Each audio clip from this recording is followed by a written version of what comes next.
عليكم، اهلا بكم في برنامجنا شيزوفرينيا. الفقره دي هنجاوب على كل اسئله الفرقه الاولى، باقي الفرق الحلقات الجايه ان شاء الله. اول سؤال معانا، ما هو نظام الساعات؟ السؤال ده فكرني باغنيه صباح، ساعات ساعات.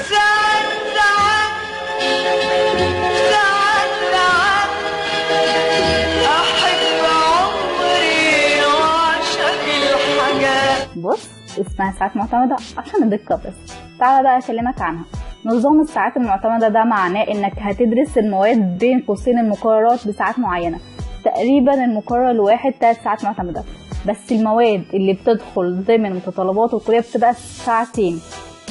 طب ايه هي متطلبات الكلية دي؟ مواد ما ينفعش تخرج من الكلية من غير ما تكون درستها، بعدها دراستها اجباري زي اللغة الانجليزية وحقوق الانسان، وبعدها بيكون اختياري زي الثقافة البيئية، تاريخ وفلسفة العلوم، تفكير علمي. مش مهم تعرف الجاي عشان شتوه، المهم انك هتختار من المواد الاختيارية دي مقررين. ما ينفعش تعدي من المستوى الاول غير لما تكون نجحت 8 مواد على الاقل، يعني 24 ساعة معتمدة في الفصلين الاول والثاني. مع العلم ان متطلبات الكلية ما تتحسبش ضمن ال8 مواد دول. يا رب تكون فهمت حاجة.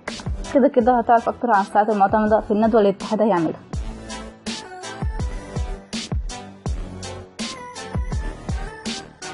تاني سؤال اتسألته وانا بساعد في التقديم، واحد بيسألني هي علوم حلوة؟ حلوة زي الفل، بتسلم عليك، اقصد اجيب فيها تقدير وامتياز وكده؟ طيب هجاوب دلوقتي. بص يا ابني، كل اللي بيدخل علوم بيكون حاطط عينه على الامتياز الا القليل. طب والنبي هيجي الامتياز ازاي وانت ما تذاكرش غير ليله الامتحان؟ والله انت لو ذاكرت وعملت اللي عليك هتجيب تقدير. علوم زيها زي اي كليه، نفس درجه الصعوبه، فكر عليها بقلب جامد كده. ومع سؤال تاني، ايه هي الادوات اللي هنستخدمها؟ طيب هناخد فاصل ونرجع نجاوب على السؤال ده. SOBS Radio. ورجعنا لكم تاني بعد الفاصل. كنا بنتكلم عن الادوات. بص يا سيدي، هتشتري حد الصندوق تحط فيه الادوات، هتعرفها على طول عشان السباكين بيشيلوه ده، انتوا هتاخدوا عليه تربية. طب ايه هي الادوات؟ زيت انابيب، فلاسكة، بيكر، ماسك، فرشة، مصة، وأداة التشريح. علوم رياضة مش بتستخدم أداة التشريح. وطبعا البلطو بقى ما اقولكوش، حاجة فخيمة جدا، هتشيل على دراعك، تفشخر بيه أول يومين وبعد كده تعرف الشنطة وما تقوليش ليه. السؤال اللي بعد كده، هو احنا هنتقسم زيكم كده على اساس ايه؟ مجموعة اللي كان في ثانوي؟ لا ابدا. بص يا ستي، في البداية هتتقسموا علوم رياضة وعلوم بيولوجي. طبعا الطلاب الاكبر منكم هيجوا يتفلسفوا عليك ويسالوك انت شعبة رياضه ولا بايو، فخليك عارف ان شعبة يعني قسم وبايو اختصار بيولوجي. ولما تخلص اولى على خير، تقديرك هو اللي هيحكم هتدخل قسم ايه في سنه تانية. والحلقه الجايه هكلمك عن الاقسام. طب هناخد المحاضرات فين؟ في المبنى اللي كنا بنقدم فيه؟ لا، معظم المحاضرات في مبنى شلبي، المبنى اللي قصاد الكافيتيريا، والسكاشن في مبنى معامل واساسي ورياضه. طب انا مش عارفه غير المبنى اللي قدمت فيه. المبنى اللي قدمته فيه ده اسمه مبنى إدارة. المبنى اللي قصاد باب مبنى إدارة اسمه مبنى أساسي، اللي في وشهم بقى مبنى معامل. كده تقريبا جاوبنا على كل أسئلتكم. لو حد عنده أسئلة تاني يبعتها واحنا هنجاوب عليها. ودلوقتي مع فقرة رسائل فرحة. للأسف احنا خدنا وقت جامد في الرد على الأسئلة في الفقرة الأولى، مش هناخد غير رسالتين بالكثير، بس بعد الفاصل. SOBS Radio.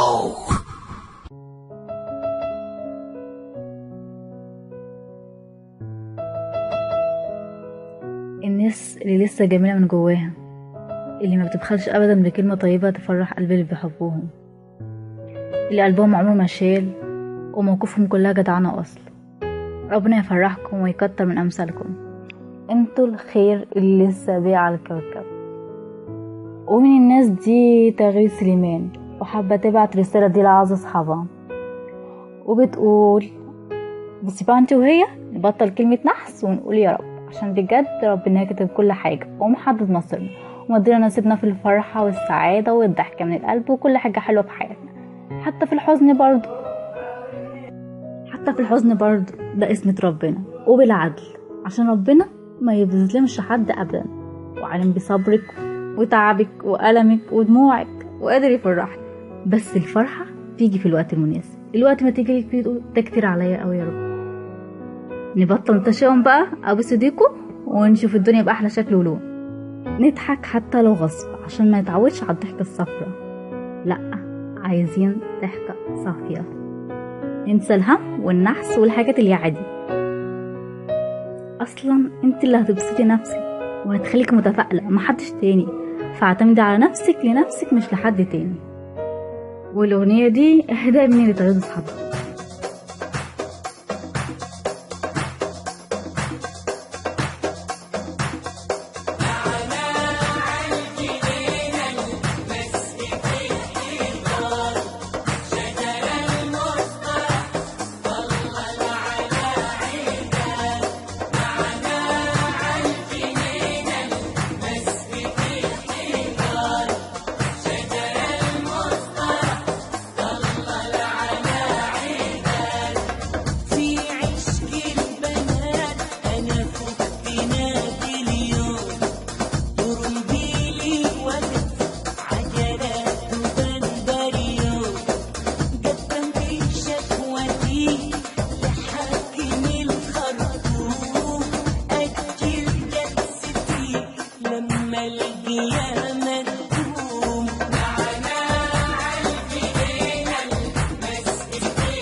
ورسالة برضو من تغريد بس سبيشيال لحد سبيشال المرة دي لهبة صبحي، وتقول لها: تفتكري انك لما بتقلب مزاجك فجأة ده بيكون من غير سبب؟ او لما تقلبي في الفيس وتلاقي كلام يعبر عن حالتك فتنزل دمعتك ده عادي برضو؟ ولما توحشك ضحكة زمان ده طبيعي؟ معلش بقى بجد احنا الأغبياء ورابطين نفسنا في دايرة مقفولة، مش عايزين نشوف غير الخنقة والقرف. انسي قلبك خالص عشان بجد مش واجهك بأي واقع، انما هرسملك أحلام وأماني نفسك فيها. ربنا يسعدك ويفرح قلبك يا رب يا هبة. وأغنية سبيشال مني لهبة صبحي.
وبدور وبعدي أي بحور تندهني وأنا أروح لها تحضني وأبوح لك ده الحب عصفور طول محبوب وما فيكش أي عيوب مهما تغيب على عين نورك على الشطين حبك قدر مكتوب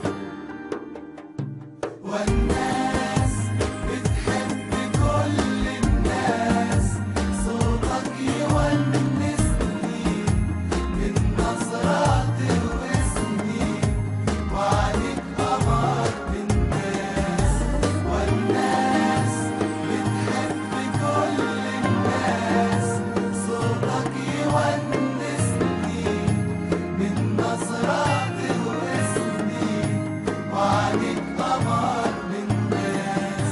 ودلوقتي مع يوميات طالبة مشاكسة بس بعد الفاصل. SOBS Radio. ونقول ألو شربات. أسامة أفريقي أسامة. موجودين يا شربات وحابين نبدأ بيكي معانا في برنامجنا. كلمينا عن أول مشكلة بتواجهك يا شربات. بص يا أسامة أنا كستودنت رايحة فاكولتي. انتي كايه؟ كستودنت رايحة فاكولتي؟ لا لا لا، الطالب المصري اتثقف يا جماعة بجد شابوه. ما تكسبنيش بقى يا أسامة وما توقفني بنسى أسامة الكلمتين اللي حافظاهم ولما هنسى هرتبك وستيجي هيبوظ. لا لا لا إلا برستيجك. كملي يا شربات. بص يا أسامة أول مشكلة بعاني منها في الكلية بتاعتي دي الكارنيه يا أسامة بنساه. فأعمل إيه بقى؟ الجيش بيقول اتصرف أروح مركزة على الدايركت سعيد اللي بيفتش في الكارنيهات وأسبله بقى وبصوت واطي مع جملة رقيقة مع الابتسامة أقوله حضرتك أنا نسيت الكارنيه. هو على طول بعد الابتسامة دي يقولي مفيش مشكلة اتفضلي. ما هو قالك مفيش مشكلة اهو. فين المشكلة بقى؟ ما هو أنا بتعب برضه في التسجيل يا أسامة وأوقات ببقى متضايقة ومش رايقة وأوقات كتير اللي بيفتش بنت أسبلها ازاي يا أسامة قولي ازاي وبترفعلي حاجبها كده وهي مقرمطة في نفسها ومن غير نفس تقولي طيب ادخلي مش انتي تاني. مقرمطة اللي هو ازاي يعني يا شربات؟ يعني شايفة نفسها يا أسامة. خلصت يا شربات؟ هو أنا لسه قلت حاجة ما تقوليش بقى قلت. وبعد المعاناة دي بالتأخير أجري على المدرج ألاقي الدكتور دخل وشرح فنادي ما يردش أقول له يا سيدي ما يردش أعمل له إيه. قلت بلاها بقى استئذان وأدخل دايركت.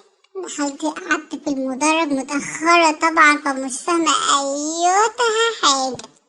ببص حواليا لقيت كلهم مركزين مع الدكتور قال يعني كلهم فاهمين ولقيت كلهم فاتحين عينهم وبقهم.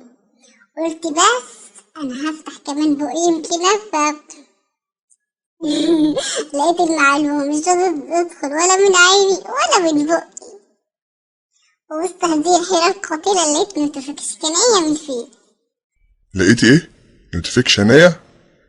إشعار يعني يا أسامة. لا انت شكلك مش مركب العصر خالص. اسمها مواكب العصر. مواكب العصر. كملي يلا ربنا يصبرنا. خلبوس انت يا أسامة عارف بس متأكد يا أختي كاميلة انت يا أختي كاميلة. المهم يا أسامة دخلت على نوتيفيكيشن لقيت البت اللي ورايا منزلة بوست ولقيت نص اللي في المدرج بيعلقوا عليها. فرحت اوي وقلت يلا بقى فشل جماعي. أريد نصيحتك يا أسامة بقى. نصيحتك أريد والله. أولا اسمها فشل جماعي. طيب تقدري تقفلي السكة دلوقتي وتسمعيني من الراديو؟ بصي أول حاجة إنك بتسبلي زي ما بتقولي وده غلط طبعا. حاجة طبيعية إنك تنسي الكارنيه في مرة. الطالب مش آلة فاكر كل حاجة. في النهاية هو إنسان ومش ليهم حق إنهم يرجعوكي لو مش معاك الكارنيه. ولما تنسيه اقفي قدامهم بثقة ومن غير أي تكلف منك قولي ببساطة أنا نسيته. مش حد يقدر يعمل معاكي حاجة ولا يرجعك، لو حصل ده روحي لرئاسة الجامعة واشتكيهم. تاني حاجة التأخير، انت ممكن تعملي حسابك في الوقت وتطلعي بدري، لأن كلام الدكاترة كله متراكم على بعضه. مفروض أصلا الطالب يقرأ بس كل محاضرة أول بأول، ولو حتى في المواصلات، لأن كل محاضرة متراكمة على اللي قبلها وهكذا. مفيش حاجة اسمها الكل بيعمل كده فأنا هعمل زيهم. انت بتعملي كل حاجة لنفسك انت وحياتك. SOBS Radio.